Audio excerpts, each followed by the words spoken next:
Ada 3 sepur. Sepur itu seperti jalur kelek. Itu jalur legalin.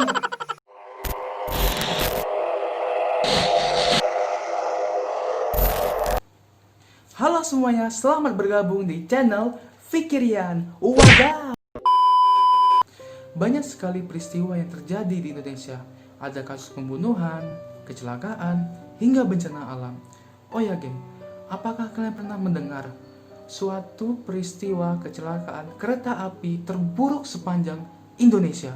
Maka dari itu, aku akan memberitahu kalian suatu kasus di tahun 1987, kecelakaan terbesar sepanjang Indonesia. Sebelum ke ceritanya, ayo tekan like, komen, subscribe, dan share ke teman-teman kalian agar semuanya mendapatkan info-info menarik yang akan aku ceritakan. Yaudah gengs, ayo kita ke ceritanya. Let's go!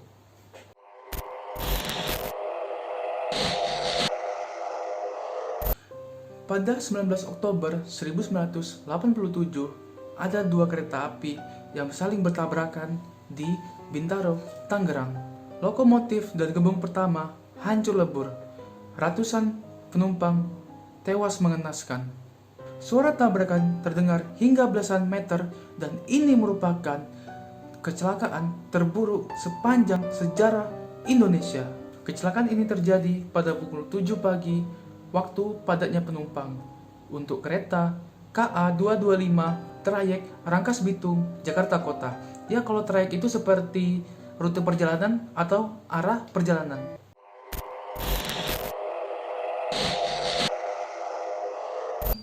Kereta api KA 225 mengangkut 1.887 penumpang. Ini sudah melebihi batas kapasitas penumpang. Ada juga yang naik hingga atap gerbong. Situasi berbeda dengan KA 220 jurusan Tanah Abang Merak yang hanya mengangkut 478 penumpang dengan kapasitas 685 penumpang. Tentunya masih dalam batas normal dan semua penumpang kebagian tempat duduk.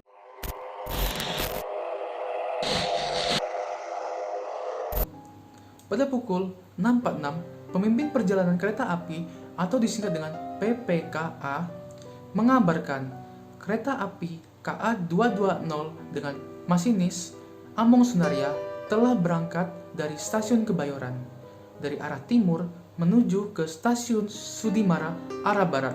Tentunya ini mengejutkan bagi PPKA Sudimara. Ada 3 sepur. Sepur itu seperti jalur kelek. Itu jalur legalin. Ada 3 sepur atau lajur kereta di stasiun Sudimara. Semuanya penuh dan salah satunya diisi oleh kereta KA 225.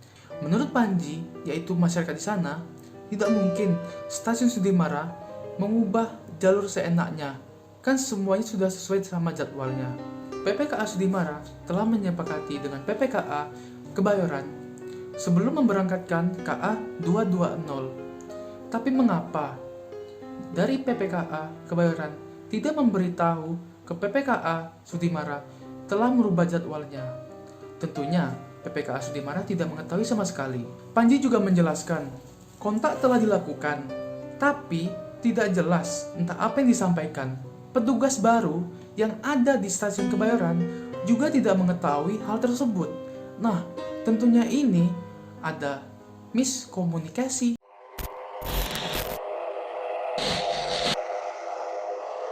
Mendengar kabar dari PPKA Kebayoran karena KA 220 telah berangkat dari arah Kebayoran menuju stasiun Sudimara. Nah, Sudimara berupaya mengkosongkan salah satu sepur. Namun, hal ini sangat sia-sia karena semua jadwal kereta api sudah terisi penuh. PPKA Sudimara telah memerintahkan kepada seorang petugas untuk memberitahu agar kereta KA 225 tidak bergerak. Tapi entah kenapa, Bapak Selamat, yaitu masinis KA 225, bergerak meninggalkan Sudimara menuju Kebayoran pada pukul 6.50. Selamat tidak ngeh dan tidak mengetahui hal tersebut. Selamat berbekal dari hasil informasi pertama antara PPKA Kebayoran dan PPKA Sudimara.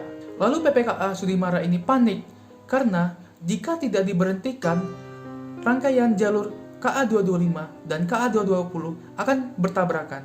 Seorang petugas Sudimara berlari menggerakkan tangannya, tanda kereta harus berhenti, dan juga meniupkan trompet. Tapi Slamet tidak mendengarkan hal tersebut dan tetap membawa kereta melaju kencang. Hingga akhirnya pada sebuah tikungan 407 meter, Slamet melihat ada kereta datang dari arah timur. Semua penumpang, lokomotif, dan penumpangnya di atas atap itu semua panik. Mereka semua lompat, sementara masinis K220 berupaya mengerem, tapi semua terlambat. Dia juga melompat. Dua rangkaian terus laju dan brak! Dentuman dahsyat terdengar. Penumpang terjepit, potongan-potongan tubuh di mana-mana. Tanah Bintaro kian merah.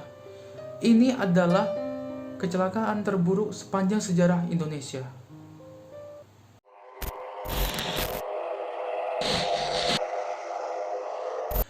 Menteri Perhubungan Rusmin Nurjadin tiba di lokasi kecelakaan setelah beberapa jam kereta api saling bertabrakan. Menurut Rusmin, dalam 19 tahun terakhir, inilah kecelakaan kereta api terburuk. Sore hari, Rusmin dan Pak Soeharto menjenguk para korban di rumah sakit. Menurut Rusmin, jika ini semuanya benar, petugas-petugasnya benar, tidak akan terjadi seperti ini. Dia juga mengatakan, ini pelajaran bagi PPKA, tapi masyarakat harus memenuhi ketentuan-ketentuan untuk menaiki transportasi kereta api. Orang-orang semua bertanya, ini tanggung jawab siapa? PJKA selaku penanggung jawab kereta api telah memutuskan 4 petugas biang kecelakaan.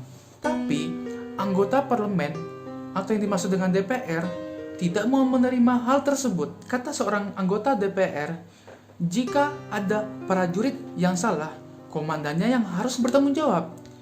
Nah, maka dari itu, Rusmin selaku komandan dari transportasi ini, kereta api, harus mengundurkan diri. Rusmin memberikan responnya, sampai di mana kita mau menuntut tanggung jawab, kata Rusmin.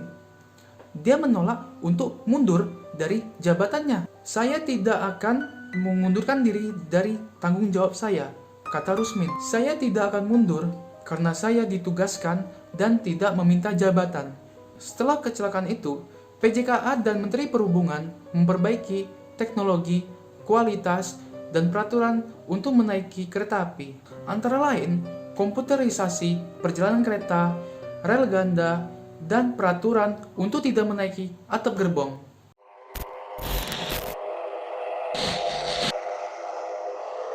Ratusan orang meninggal setelah 2 rangkaian kereta api saling bertabrakan. Mengapa bisa sebanyak itu? Penyebab pertama berasal dari kepadatan penumpang KA 225. Penyebab lainnya berasal dari 2 momentum rangkaian kereta. Momentum adalah hasil rumusan massa dikali kecepatan. Massa rangkaian KA 220 ialah 287.800 kg, sedangkan kecepatannya mencapai 25 km per jam. Dengan demikian, KA 220 memiliki momentum 1.998.611,1 kg meter per detik atau 1998 ton meter per detik.